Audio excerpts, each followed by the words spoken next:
የተከበሩ የሕዝብ ተወካዮች ምክር ቤት አፈ ጉባኤ፣ የተከበሩ የፌዴሬሽን ምክር ቤት አፈ ጉባኤ፣ የተከበራችሁ የሕዝብ ተወካዮችና የፌዴሬሽን ምክር ቤት አባላት፣ ጥሪ የተደረገላችሁ እንግዶች፣ ክቡራትና ክቡራን፣ የፌዴሪ ሕገ መንግስት በሚደነግገው መሰረት የሁለቱ ምክር ቤቶች የሥራ ዘመን መጀመርን በይፋ ለማብሰር በሚከናወነው የመክፈቻ ስነ ስርዓት ላይ ተገኝቼ ንግግር ለማድረግ በመቻሌ ከፍ ያለ ደስታ ይሰማኛል። በአዲሱ ዓመት መባቻ የበርካታ ዓመታት ቁጭታችንና የጥረታችን ውጤት የሆነውን የታላቁ ህዳሴ ግድብ ያስመረቅንበት በወርሃ መስከረም መጀመሪያ ላይ የኢትዮጵያ የከርሰ ምድር ሀብት የብስራት ጅማሮ የሆነውን የተፈጥሮ ጋዝ ያወጣንበትና የተፈጥሮ ሀብታችንን በመጠቀም የእድገታችንን መልህቅ የሆኑ ግዙፍ ፕሮጀክቶችን የጀመርንበት በመሆኑ ይህ ዘመን በታሪካችን ውስጥ በጉልህ የሚወሳ አዲስ ምዕራፍ ሊሆን እንደሚችል አልጠራጠርም። ክቡራትና ክቡራን፣ መንግስት ለዓመታት ሲያጠናና ሲዘጋጅበት ቆይቶ ተግባራዊ ባደረገው የተሟላ የማክሮ ኢኮኖሚ ማሻሻያ እንዲሁም ቀደም ሲል በሀገር በቀል የኢኮኖሚ ማሻሻያ ማዕቀፍ ተይዘው በተከታታይ ዓመታት ተግባራዊ ሲደረጉ በቆዩ ፕሮግራሞች ኢኮኖሚያችን በማንሰራራት ላይ ይገኛል። የኢትዮጵያ ኢኮኖሚ ለዘመናት በመዋቅራዊ ተግዳሮቶች ተጽዕኖ ስር ወድቆ በከፍተኛ የዕዳ ጫና ውስጥ ይገኝ ነበር። ከለውጡ በፊት ይመዘገብ የነበረው እድገትም በዘላቂ የፋይናንስ መሰረት ላይ ያልተዋቀረ፣ አገርን ለከፍተኛ ዕዳ የዳረገና የማክሮ ኢኮኖሚ መዛባቶችን የፈጠረ ነበር። መንግስት እነዚህን የኢኮኖሚ መዛባቶች የሚያርሙና ወደ ብልጽግና ጎዳና የሚያደርሱ ፈጣንና መጠነ ሰፊ የኢኮኖሚ ማሻሻያዎች ተግባራዊ አድርጓል። የመንግስት ገቢ፣ የውጭ ንግድ ወይም ኤክስፖርት እንዲሁም የውጭ ምንዛሬ ክምችት ለማሳደግ ተችሏል። የልማት አቅጣጫችንም ትኩረትም ውሱን ከሆኑ ዘርፎች ወደ ባለ ብዙ ዘርፍ የኢኮኖሚ መሰረቶች በመቀየር ላይ ይገኛል። መንግስት ኢኮኖሚውን ከዕዳ ጥገኝነት በማላቀቅ ወደ ኢኮኖሚያዊ ሉዓላዊነት ለማሸጋገር የሚያስችል ወሳኝ ምዕራፍ ከፍቷል። የኢኮኖሚ ለውጡ መሰረቶችም ያሉንን አቅሞች ማወቅ፣ በችግር ውስጥ እድልን ማየት፣ በፈጠራና በፍጥነት በትብብርና የተለያዩ አቅሞችን በማሰባሰብ እንዲሁም ዘላቂ ግቦችን በማሳካት ላይ ያተኮሩ ናቸው። እነዚህ መሰረቶች አጠቃላይ ሀገራዊ እድገትን ለማፋጠን አስችለዋል። በዚህም ከዕዳ ጫና በመላቀቅ በራስ አቅም ችግሮችን በመፍታት ከአግላይ የኢኮኖሚ ስርዓት ወደ አሳታፊና ምቹ የኢኮኖሚ ምህዳር በመሸጋገር ከዝናብ ጥገኝነት ወደ ራስ ቻይ አምራችነት በመብቃት የማዕድን ጥሪታችንን ወደ ወሳኝ የሀብት ምንጭነት በመቀየር የቱሪዝም ሀብታችንን ከመዳህ ጉዞ ወደ ጉልህ የእድገት አንቀሳቃሽነት በማሳደግ የህዝባችንን ያኗኗር ለመለወጥና ዘላቂ ተጠቃሚነቱን ለማረጋገጥ ከፍተኛ ጥረት ተደርጓል። በግብርና በ2016 በጀት ዓመት 1.2 ቢሊዮን ኩንታል ምርት ተመርቶ የነበረ ሲሆን በ2017 ምርት ዘመን 1.57 ቢሊዮን ኩንታል ምርት ተመርቷል። ይህም ከቀደመው ዓመት 24.7 በመቶ ብልጫ አለው። የኢንዱስትሪዎች የማምረት አቅም ከ59 በመቶ ወደ 65 በመቶ አድጓል። የወርቅ ምርት በ2016 በጀት ዓመት ከነበረበት 3.9 ቶን በ2017 በጀት ዓመት ወደ 38.87 ቶን አድጓል። የሲሚንቶ ምርት በ2016 በጀት ዓመት 7.5 ሚሊዮን ቶን በ2017 በጀት ዓመት ደግሞ ወደ 9.1 ሚሊዮን ቶን ከፍ ብሏል። ከ150 በላይ የዓለም አቀፍ ኮንፈረንሶች በሀገራችን ተካሂደዋል። የዲጂታል ኢኮኖሚ አመላካቾች በከፍተኛ ሁኔታ እድገት አሳይተዋል። የባንክ ብድር 822.8 ቢሊዮን ተለቋል። ከዚህ ውስጥ 3/4 ወይም 77 በመቶ ለግሉ ዘርፍ የተሰጠ ብድር ነው። ከኤክስፖርት በ2017 በጀት ዓመት በታሪካችን ለመጀመሪያ ጊዜ 8.3 ቢሊዮን ዶላር ከውጪ ንግድ ተገኝቷል።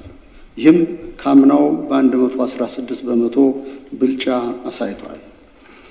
የኑሮ ውድነትን ለመቀነስ በተደረገው ተከታታይ ጥረት የዋጋ ንረት በ2016 የሰኔ ወር 19.9 በመቶ ከነበረው በ2017 ተመሳሳይ ወር ላይ 13.9 በመቶ ሆኖ ተመዝግቧል።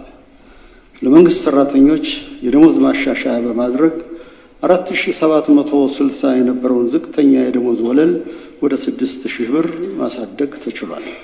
በ2017 በጀት ዓመት መንግስት ከብሔራዊ ባንክ ምንም አይነት የቀጥታ ብድር ሳይወስድ የበጀት ዓመቱን ለማጠናቀቅ ችሏል።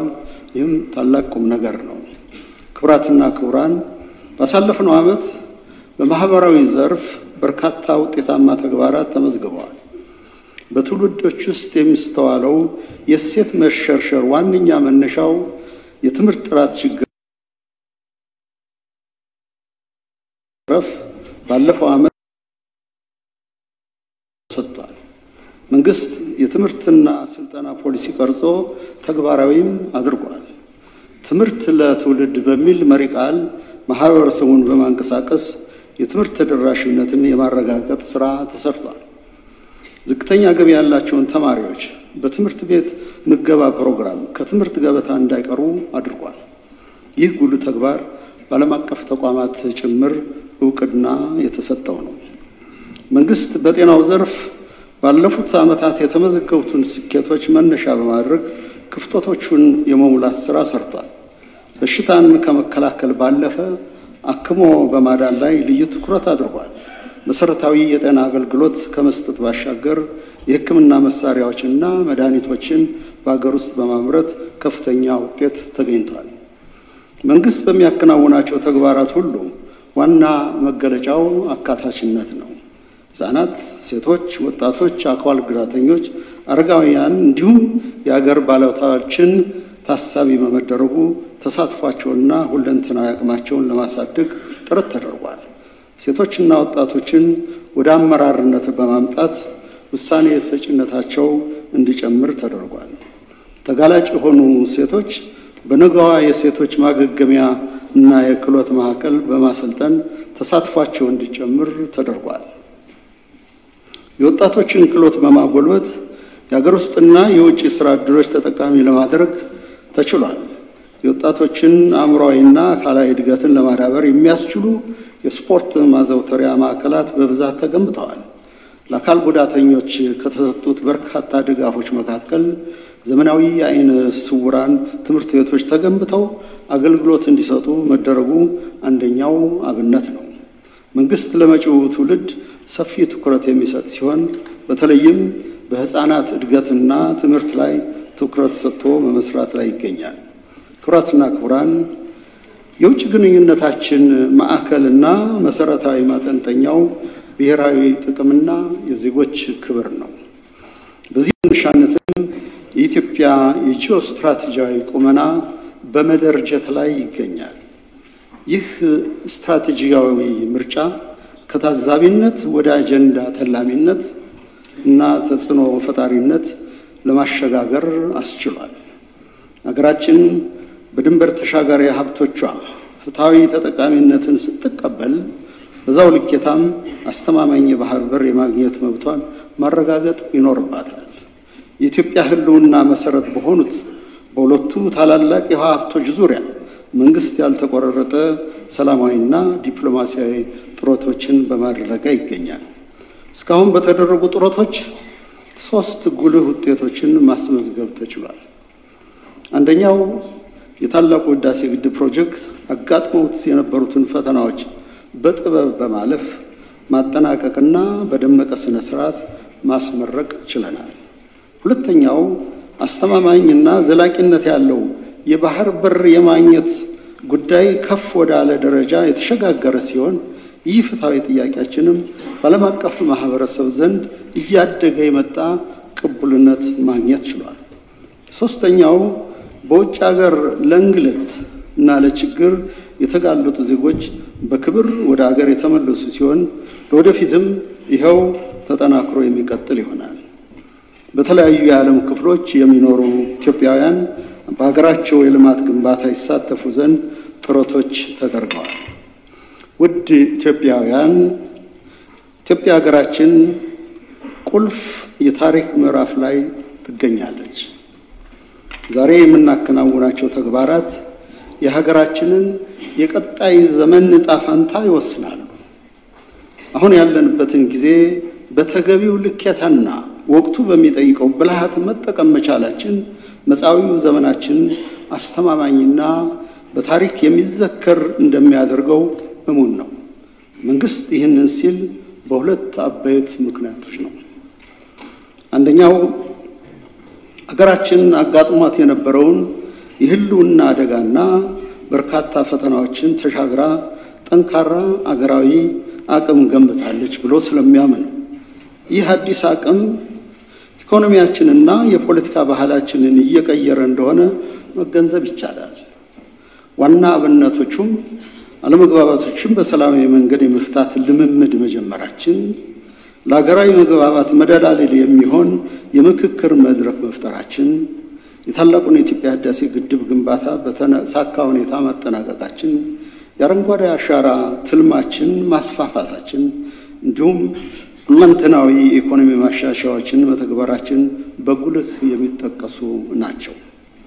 ከዚህ ጎን ለጎን የተፈጥሮ ጋዝ ሀብት የማውጣትና የመጠቀም ስራ ለመጀመሪያ ጊዜ ወደ ትግበራ መግባቱና ሁለተኛው ምዕራፍ የተፈጥሮ ጋዝ ልማት መጀመሩ ሀገራችንን ከማዳበሪያ ግዥ ጥገኝነት በማላቀቅ ለጎረቤት አገራትም የሚተርፍ ግዙፍ የማዳበሪያ ማምረቻ ተቋም ግንባታ መጀመሩ፣ 1000 ሜጋዋት የኤሌክትሪክ ኃይል ከጋዝ የማመንጨትና የነዳጅ ማጣሪያ ፋብሪካ የመገንባት ፕሮጀክቶች መጀመራችን በጉልህ የሚጠቀሱ ሲሆኑ እነዚህንና መሰል ታላላቅ ስራዎችን አጠናክረን ተግባራዊ ስናደርጋቸው የሀገራችን እድገትና ብልጽግና የሚታይ የሚዳሰስ እውነታ መሆኑ አይቀሬ ነው።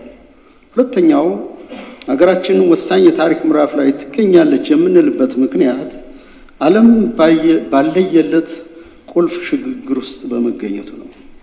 ሽግግሩ እድልም ፈተናም ያለው ሲሆን ከሽግግሩ ተጠቃሚ ለመሆን የሚያስችለን አቅም በመፍጠር ላይ እንገኛለን። ባለፉት ዓመታት ከዓለም ተጨባጭ ሁኔታ ጋር የሚጣጣምና ራዕይና ዓላማ ሰንቀን በመንቀሳቀሳችን ሊደርስብን የሚችለውን ጫና ተቋቁመን አገራዊ ጥቅማችንን ለማስጠበቅ ጥረት አድርገናል። ይህንን እድል በአግባቡ ከተጠቀምንበት በዓለም አቀፍ የጂኦፖለቲካና የጂኦ ኢኮኖሚ ሽግግር ውስጥ ብሩህ ተስፋን የምታሳይና አርአያ የምትሆን ሀገር ለመገንባት እንችላለን። ይህንኑ ለመከወን የሚያስችሉ ጽኑ አቋም፣ አቅምና ልምምድም አዳብረናል። ኢትዮጵያ ትበለጽጋለች በማለት የሰነቀውን ራዕይ ከዓለም ጋር ያለንን የእድገት አሰላለፍ የሰመረ እንዲሆን መንገድ ይጠርጋል። በመሆኑም የተጀመረው የሀገራችንን የማንሰራራት ጉዞ በጽኑ መሰረት ላይ እንዲገነባ መንግስት በ2018 የበጀት ዓመት በሚከተሉት ጉዳዮች ላይ አተኩሮ ይሰራል። አንደኛ፣ ከስርዓት መለዋወጥ ጋር የማይናዱ ነፃ ገለልተኛና ህዝባዊ ብሔራዊ ተቋማት ለመፍጠር መንግስት ጽኑ መሰረት በመጣል ላይ ይገኛል። በያዝነው የበጀት ዓመትም አንድነታችንና ሰላማችንን በማይናወጥ ደረጃ ላይ ለማድረስ መንግስት በተቋማት ግንባታ ላይ አበክሮ ይሰራል። ብሔራዊ የጸጥታና የደህንነት ተቋሞችን የስርዓት ለውጥን የሚሻገሩና የሀገርን ቀጣይነት የሚያረጋግጡ ብርቱ ተቋማት እንዲሆኑ መንግስት በቁርጠኝነት ይተጋል። ሁለተኛ፣ በየቦታው የሚታዩ ግጭቶችን በኃይል ማረቅ ማስተካከል የሚቻል ቢሆንም ዘላቂ ሰላም የሚረጋገጠው ግን በሰላማዊ መንገድ ብቻ እንደሆነ መንግስት ጽኑ እምነት አለው። በዚህ እምነቱ የእርቅና የሰላም አማራጮችን በመከተል የሀገራችንን ሰላም አስተማማኝ ለማድረግ እየሰራ ይገኛል። ምንም እንኳን በየጊዜው የሚስተዋሉ የኃይል እንቅስቃሴዎችን ለማስቆም ሙሉ ዝግጁነት እና ዘመናዊ አቅም ቢኖረውም የዛሬውን ግጭት በማቸነፍ ለነገው ትውልድ ቂምና ቁርሾ አናወርስም የሚልን መርህ በመከተል በዛሬ ብልሃትና ትዕግስት ለነገ ዘላቂ ሰላም የሚበጅ አካሄድን መርጧል። ይህ እምነት አገራዊ መግባባትን ለመትከል ዘላቂና ቅቡልነት ያለው ሀገረ መንግስት ለመመስረት ያለው ፋይዳ የላቀ ነው። ይህንን አጋጣሚ በመጠቀም ለሀገራዊ ምክክሩ ስኬታማነት መላው ህዝባችን እንዲሁም ልሂቃን የበኩላቸውን እንዲወጡ ጥሬን አቀርባለሁ። ሶስተኛ፣ ለህዝብ የቀረበና ለህግ የታመነ አስተዳደር ወደ ብልጽግና ለሚደረገው ጉዞ ወሳኝ ነው። ይህንንም እውን ለማድረግ መንግስት የአስተዳደር ማዕቀፎችን በማሻሻል የተቋማትን ቅንጅት በማጠናከር እንዲሁም ተመሳሳይና ተጓዳኝ ዘርፎችን በማሰባሰብ ውጤታማ እንዲሆኑ አድርጓል። መልካም አስተዳደር የዘመናዊ ፖለቲካ የማዕዘን ድንጋይ መሆኑንም ይገነዘባል። የህዝብ አገልግሎት ለማዘመን በ2025 የዲጂታል ኢትዮጵያ ስትራቴጂ ትልም መሰረት አመርቂ ውጤቶች ተመዝግበዋል። በቀጣይም በ2030 ዲጂታል ስትራቴጂ ይህን ውጤት ወደ ላቀ ደረጃ ለማሸጋገር ይሰራል። የመንግስት ተቋማት የብዙሃነት ማዕከል እንዲሆኑ ይደረጋል። ለህብረተሰቡ የቀረበና እንግልትን የሚቀንስ የአገልግሎት ስርዓት ለመዘርጋት የተጀመረውና ሁሉንም አገልግሎቶች በአንድ ዲጂታል ማዕከል ለመስጠት ያለመው የመሶብ አገልግሎት ተጠናክሮ ተስፋፍቶ ይቀጥላል። የመረጃ አሰባሰብና ትንተና አቅም በላቁ ቴክኖሎጂ በማዘመን በመረጃ ላይ የተመሰረተ የፖሊሲ አፈጻጸምን በማጎልበት የመረጃ ሉዓላዊ አቅማችንም የምንገነባ ይሆናል። አራተኛ፣ መንግስት የዜጎችን ዋስትና የሚያስጠብቅ የፍትህ ስርዓት ለመዘርጋት በ2018 በጀት ዓመት በትጋት ይሰራል። እንደሚታወቀው መንግስት የህግ አስከባሪና ፍትህ ተቋማትን ለማሻሻል ሰፊ ርቀት ተጉዟል። የህግና የአሰራር ማነቆችን በመፍታትና ተቋማቱን በነጻነት በማደራጀት የአቅም ማጎልበቻ ስራዎችን አከናውኗል። የተሻሻሉት የወንጀልና የፍትሐ ብሔር ህጎች በቴክኖሎጂ እንዲታገዙም ተደርጓል። የፍርድ ቤት አገልግሎትን ለማዘመን የተጀመሩ የዲጂታል ቴክኖሎጂ ትግበራዎችን በማስፋት በማሟላትና በማብቃት መርሆች መሰረት ተግባራዊ ይሆናሉ። ባህላዊ የፍትህ አማራጮችም በአሰራር ጎልብተው በፍትህ ስርዓት ውስጥ የበኩላቸውን ድርሻ እንዲወጡ የተጀመረው አሰራር ተጠናክሮ ይቀጥላል። ክቡራትና ክቡራን፣ በያዝነው ዓመት ድህነት ከሚፈጥረው እንግልት በመውጣት ወደ አስተማማኝ የእድገት ምዕራፍ ለመሸጋገር መንግስት ትኩረት ሰጥቶ ይሰራል። በ2018 በጀት ዓመት 9% ጠቅላላ የሀገር ውስጥ ምርት እድገትን ለማረጋገጥም ይተጋል። ለዚህ እቅድ ስኬታማነትም መንግስት ምርትን በብዛት በአይነት በጥራት ያሳድጋል። ተወዳዳሪ የወጪ ንግድ ወይም ኤክስፖርት እድገት ፈጣንና ቀጣይነት ያለው ኢኮኖሚ ለመገንባት በሚያስችል ስልት ተግባራዊ ይደረጋል። ምርታማነትን የሚያሳድጉ አካሄዶችን፣ የግሉ ዘርፍ ተሳትፎን የሚጨምሩ ስትራቴጂዎችን፣ አገራዊ ቁጠባና ኢንቨስትመንትን የሚያጎለብቱ ስልቶችን ተግባራዊ ለማድረግም ይሰራል። አገራችንን ለዘመናት ከኖረችበት የተለቃችነት አበሳ ነፃ በማውጣት አንገቷን ቀና የምታደርግበት አቅምም ይገነባል። እንደሚታወቀው ግብርናችን በተፈጥሮ ላይ፣ መሰረታዊ ፍላጎቶቻችን ደግሞ በውጭ ምርቶች ላይ ጥገኛ በመሆናቸው ለዓለም አቀፋዊ ተለዋዋጭ ሁኔታዎች ተጋላጭ አድርጎናል።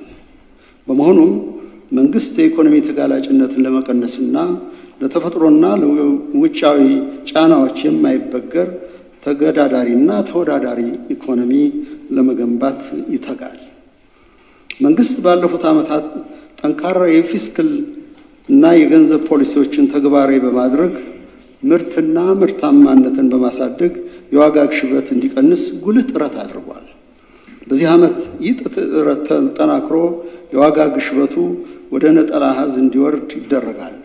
ምርታማነትን በማሳደግ አቅርቦትን በማሻሻል የዋጋ ግሽበትን ትንተና አቅምን በማዳበር የግብይት ስርዓቱን በማዛመን እንዲሁም በከተማ ግብርና፣ በሌማት ትሩፋት፣ በስንዴ ልማትና በኢንዱስትሪ የማምረት አቅም የተገኙ ውጤቶችን በማስጠበቅ የዜጎች የኑሮ ጫና ለማቃለል ይሰራል። ከዚህ በተጨማሪም ዘላቂ በቂና ጥራት ያለው የሥራ ዕድል መፍጠር የመንግስት ተቀዳሚ ተግባር ይሆናል። በድጋፍና በሴፍቲ ኔት የሚኖሩ ዜጎች ወደ ምርታማነት እንዲሸጋገሩ ይደረጋል። ከፍተኛ የሥራ ዕድል የመፍጠር አቅም ያላቸው ዘርፎችን በመለየትና በመደገፍ በርከት ያላሉ ዜጎች በአገር ውስጥ እንዲሁም በውጭ አገራትም ጭምር የሥራ ዕድል ይፈጠራል። የግብርናው የልማት ዘርፍ ሁለንተናዊ ብልጽግናን ለማረጋገጥ ወሳኝ መሆኑን መንግስት በእጅጉ ያምናል። በያዝነው ዓመትም ግብርናው ከባህላዊ አመራረት ከፍ ብሎ በቴክኖሎጂ፣ በፋይናንስ አቅርቦት እና በክህሎት ልማት እንዲደገፍ ልዩ ትኩረት በመስጠት የ6.8 በመቶ እድገት እንዲያስመዘግብ ይደረጋል። የምግብ ዋስትናን ከማረጋገጥ ባሻገር የምግብ ሉዓላዊነታችንን የመስኖ አቅማችንን በማጎልበት ግብርናችን የዝናብ ጥገኝነቱ እንዲቀንስ ይደረጋል። የግብርና ግብዓቶች በአገር ውስጥ ማምረት በተለይም የተጀመረውን የማዳበሪያ ፋብሪካ ግንባታ ማፋጠን ዋና የትኩረት አቅጣጫዎች ይሆናሉ። ይህ አገራዊ የዘመናት መሻት እውን እንዲሆን በቅርቡ የመሰረት ድንጋይ መጣሉ ለኢትዮጵያ ታላቅ ብስራት ሲሆን ይህንኑ ራዕይ ወደሚታይ እና የሚጨመጥ የልማት ትልም ላሸጋገሩት ምክር ቤቱን በማስፈቀድ ለጠቅላይ ሚኒስትርና ለመንግስቱና ለመስተዳድሩ ከፍ ያለ ምስጋና አቀርባለሁ።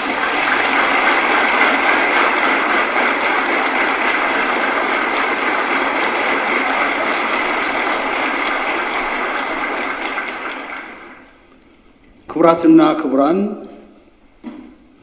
የኢንዱስትሪ ዘርፍ ማነቆችን በመፍታት ፈጣንና ጥራት ያለው የኢንዱስትሪ ልማት ለማረጋገጥ በትኩረት ይሰራል። ለግሉ ዘርፍ ምቹ ሁኔታ በመፍጠር በኢንዱስትሪው ዘርፍ ጉልህ ተሳትፎ እንዲኖረው ይደረጋል። የአገር ውስጥ ባለሀብቶች በዘርፉ እንዲሰማሩ የኢንቨስትመንት፣ የምርት ማሳደግ፣ የገበያ ማፈላለግ እና የቴክኖሎጂ ድጋፎች በስፋት እንዲቀርቡ ይደረጋል። በያዝነው ዓመት ለዘርፉ እድገት ወሳኝ ለሆኑት የሰለጠነ የሰው ኃይልና እውቀት እንዲሁም ከፍተኛ ካፒታል ለሚጠይቁ አምራች ኢንዱስትሪዎች ትኩረት ይሰጣል። መንግስት በኢትዮጵያ ታምርት ንቅናቄ አማካይነት ከውጭ የሚገቡ የካፒታልና ወሳኝ ሸቀጦችን በመተካት በአገራችን ውስጥ እንዲመረቱ ተፈላጊውን ድጋፍ ይሰጣል። የኢንዱስትሪ ፓርኮችን በሙሉ አቅማቸው ወደ ምርት እንዲገቡ በማድረግ የውጭ ቀጥተኛ ኢንቨስትመንት ቁልፍ ሚና እንዲኖረው ይደረጋል። ለአምራች ዘርፍ በቂና ቀጣይነት ያለው ብድርና የሥራ ወረት ለማቅረብ ሰፋ ያሉ ስራዎች ይከናወናሉ። የከተሞች ልማትን በተመለከተ መንግስት በኮሪደር ልማትና በተቀናጀ የመሰረተ ልማት ማስፋፊያ በርካታ ስራዎችን አከናውኗል። የድህነት ቅነሳ ጥረትን የሚያግዝና የተሻለ ገቢን በሚፈጥር መልኩ የሚከናወን ይሆናል። የይዞታ ማረጋገጫ ስርዓትን በማጎልበትና የመሬት አቅርቦትን በማሳደግ የመሬት ይዞታ መብት እንዲረጋገጥ በትኩረት ይሰራል። በመንግስት በግሉ ዘርፍ እንዲሁም በመንግስትና በግሉ ዘርፍ የጋራ ትብብር የቤት አቅርቦት ችግር በከፍተኛ ሁኔታ እንዲቃለል ይደረጋል። በገጠሪቱ ኢትዮጵያም የመኖሪያ ቤቶች ደረጃ እንዲሻሻል የሚያስችሉ ስራዎች ይከናወናሉ። የንጹህ ውሃ፣ የመብራት፣ የመንገድና የትራንስፖርት ተደራሽነት የማሳደግ ስራ በትኩረት ይከናወናል። የቱሪዝም መዳረሻዎችን በማልማት የመሰረተ ልማት አቅርቦት በማሻሻልና በቱሪዝም አገልግሎት ሀገራዊ ሀብት መፍጠር እንደሚቻል በማመን በመንግስት የተጀመሩ ስራዎች ተጠናክረው ይቀጥላሉ። እነዚህን ጥረቶች በማስፋት በያዝነው በጀት ዓመት ውብ ኢትዮጵያን ለመገንባት የሚያስችሉ የቱሪዝም መዳረሻ ስፍራዎች ይስፋፋሉ። ነባሮቹ የቱሪዝም መስህቦችንም ደረጃቸውን በጠበቀ መልኩ በማልማት ለጎብኚዎች ምቹ እንዲሆኑ ይደረጋል። የህብረተሰቡን ጥቅም የሚያስጠብቁ የማህበረሰብ ቱሪዝም ፕሮጀክቶችን በመንደፍ በመተግበር የነዋሪውን ወግና ታሪክ የሚያሳዩ የባህል ማዕከላትን አጣምሮ በመገንባት በመዳረሻ ስፍራዎች ከአየር ትራንስፖርት ጋር በማስተሳሰር ለጎብኚዎችና ለነዋሪዎች ጭምር ምቹ እንዲሆኑ ይደረጋል። የዲጂታል ኢትዮጵያ ልማት እውን መሆን የቴክኖሎጂ ሽግግር ጉዳይ ብቻም ሳይሆን የሀገራችን የፖለቲካ ተራክቦት ኢኮኖሚያችንና ማህበራዊ ህይወታችንን ይቀይራል። የዲጂታል ቴክኖሎጂ በማስፋት የመረጃ ልውውጥን በማቀላጠፍና አገልግሎቶችን ተደራሽ በማድረግ የኢኮኖሚ መዋቅራዊ ሽግግርን በአጭር ጊዜ እውን ማድረግ እንደሚቻል መንግስት በጽኑ ያምናል። በ2018 በጀት ዓመት ዜጎች የዲጂታል መታወቂያ ተጠቃሚ እንዲሆኑ በማስቻል አገልግሎቶች በዲጂታል ማዕቀፍ እንዲሰጡና እንዲሳለጡ ይደረጋል። የዲጂታል ዘርፍ ለሌሎች ዘርፎች አስቻይ ሁኔታ የሚፈጥር እንዲሆንም ይደረጋል። የማዕድን ዘርፍ አንዱ የኢኮኖሚያችን ምሰሶ ሆኖ ይቀጥል ዘንድ የከርሰ ምድር ሀብታችን ለህዝብ ጥቅም እንዲውል በትኩረት ይሰራል። በዘርፉ የተለመዱ ማዕድናት በጥራትና በስፋት ወደ ገበያ እንዲቀርቡ ከማድረግ ባሻገር እሴት የተጨመረባቸው ምርቶች ለገበያ እንዲቀርቡ የሚደረግ ሲሆን አዳዲስ የማዕድን ልማት ግንባታዎችን ክትትል በማጠናከር በኢኮኖሚያችን ላይ ከፍ ያለ ትሩፋት የሚጨምሩ ተግባራት በጥብቅ ክትትል የሚመሩ ይሆናል። ክቡራትና ክቡራን፣ መሰረተ ልማት በሀገራችን ሁለት ግቦች ያሉት ሲሆን አንደኛው ግቡ የኢኮኖሚ እድገትን ማፋጠንና ማቀላጠፍ ማስቻሉ ነው። ሁለተኛው ግቡ ደግሞ የዜጎችን አኗኗር ለማሻሻልና ለማዘመን ማገዙ ነው። ከዚህ አኳያ መንግስት በትራንስፖርት፣ በኢነርጂ፣ በመስኖና በውሃ ዘርፎች ትኩረት ሰጥቶ በመስራቱ አመርቂ ውጤቶች ተመዝግበዋል። በበጀት ዓመቱም የተመጣጠነ የመሰረተ ልማት ስርጭትን ለማረጋገጥ መንግስት ከመቼውም ጊዜ በበለጠ ቆርጦ ተነሳስቷል። በዚህም መሰረት በ2018 በጀት ዓመት አጠቃላይ የሀገር ውስጥ መንገድ አውታር ሽፋን ለማሳደግ ይሰራል። የአየር ትራንስፖርት መዳረሻዎችም ይስፋፋሉ። የባቡር ትራንስፖርት ሎጂስቲክስ ዘርፍም ጉልህ ሚና እንዲኖረው ይደረጋል። የህዝቡን የኤሌክትሪክ ፍላጎት ለማርካት የታዳሽ ኃይል መሰረተ ልማቶች በቀጣይ ዓመታት በበቂ ይገነባሉ። በሁሉም የሀገራችን ክፍል የኤሌክትሪክ አቅርቦት እንዲስፋፋና ተደራሽ እንዲሆን ይደረጋል። ለኤክስፖርት ንግድ የሚበቃ የኤሌክትሪክ አቅርቦት በማሳደግ ለቀጠናዊ የኢኮኖሚ ትስስር መሰረት ይጣላል። የቴሌኮሙኒኬሽን ሽፋን በማስፋት አገልግሎቱ ለመላው ማህበረሰባችን ተደራሽ እንዲሆን ይደረጋል። የመጠጥ ውሃ አቅርቦት፣ የመስኖና የፍሳሽ ልማት እንዲሁም የውሃ ኃይል ጥናትና ዲዛይን የመንግስት ዋነኛ ትኩረት መስኮች ይሆናሉ። በከተማና በገጠር የንጹህ ውሃ መጠጥ ውሃ አቅርቦት ሽፋንን በአገር አቀፍ ደረጃ ለማሻሻል ይሰራል። ማህበራዊ ትስስራችን ለማጠናከር ነባርና አዳዲስ ማህበረሰባዊ ጸጋዎቻችንን በመትከል የነበሩትን ከፍ አድርጎ በማቆየት ለቀጣዩ ትውልድ እንዲሸጋገሩ መንግስት ተወክሮ ይሰራል።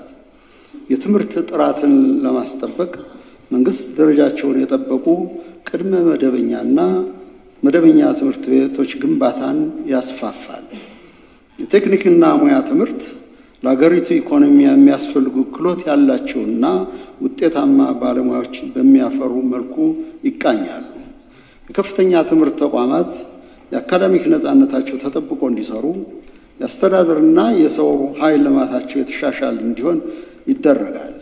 በአርብቶ አደር አካባቢ የትምህርት ተደራሽነትን ለማስፋፋት በልዩ ሁኔታ የተቀረጸ እቅድ የተነደፈ ሲሆን የቅድመ አንደኛ ደረጃና የሁለተኛ ደረጃ ትምህርት ተሳትፎ ለማሳደግ እንዲሁም የሴቶች የትምህርት ተሳትፎ እንዲሻሻል ይደረጋል።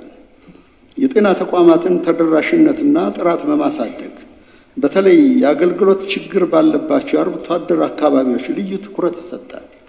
በሰለጠኑ ባለሙያዎች የሚሰጠውን የወሊድ አገልግሎት በማሳደግ ሁሉም እናቶች በጤና ተቋማት እንዲወልዱና ሁሉም ህፃናት እንዲከተቡ ይደረጋል። ወረርሽኞችን በብቃት ለመከላከል የሚያስችል ልዩ ስርዓትም ይዘረጋል። የማህበራዊ ዋስትና መርሃችን በራሳችን አቅም ለተቸገሩና ተጋላጭ ለሆኑ ዜጎች መድህን መሆን ነው። ተጋላጭ ዜጎችን በዘላቂነት በማቋቋም ወደ አምራችነት በማሸጋገር የተረጅነት ባህል ለመቀነስም ይሰራል። አይነ ስውራንና አካል ጉዳተኞችን ታሳቢ ያደረጉ መሰረተ ልማቶች እንዲስፋፉ ይደረጋል።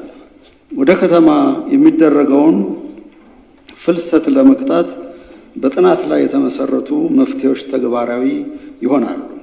አረጋውያን የሚጦሩባቸውና የሚደገፉባቸው ማዕከላትን በማደራጀት ዘላቂ ድጋፍ እንዲያገኙም ይደረጋል።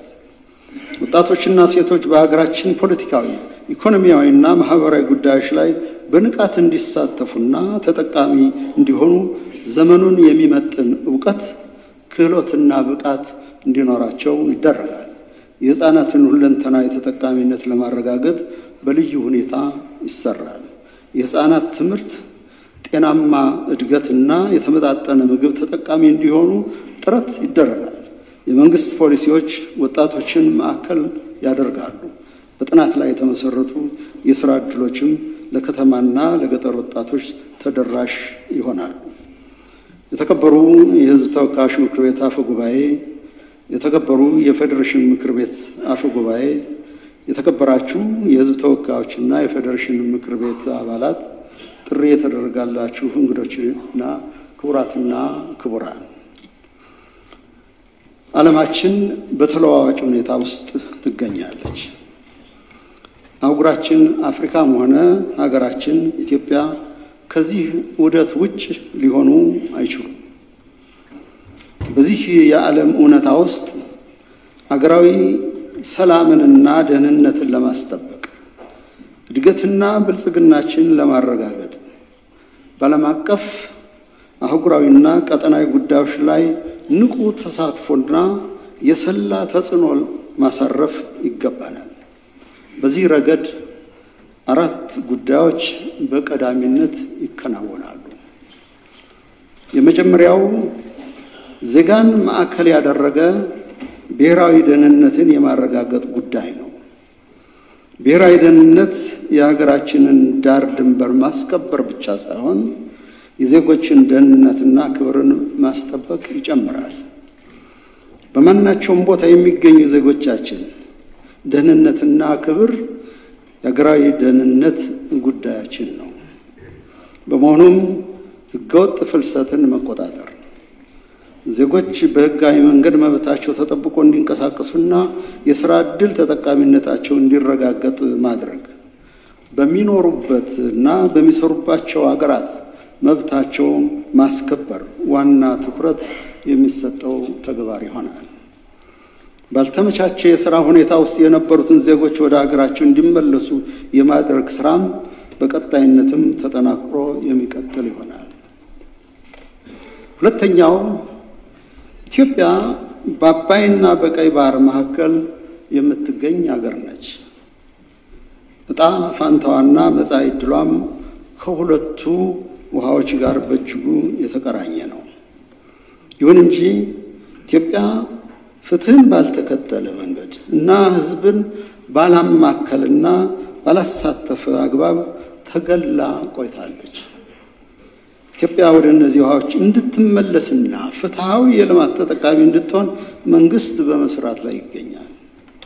ከ3 አስርተ ዓመታት በኋላ የባህር በር ጉዳይ ዓለም አቀፍ የመነጋገሪያ ሐሳብም ማድረግ ተችሏል።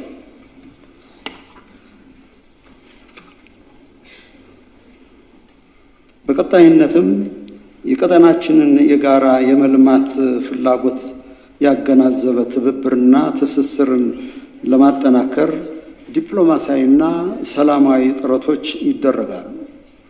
መንግስት ፍትሃዊና አስተማማኝ የባህር በር ለማግኘት ከቀጠናው ሀገራት ጋር በዲፕሎማሲያዊና በሰላማዊ መንገድ ይሰራል።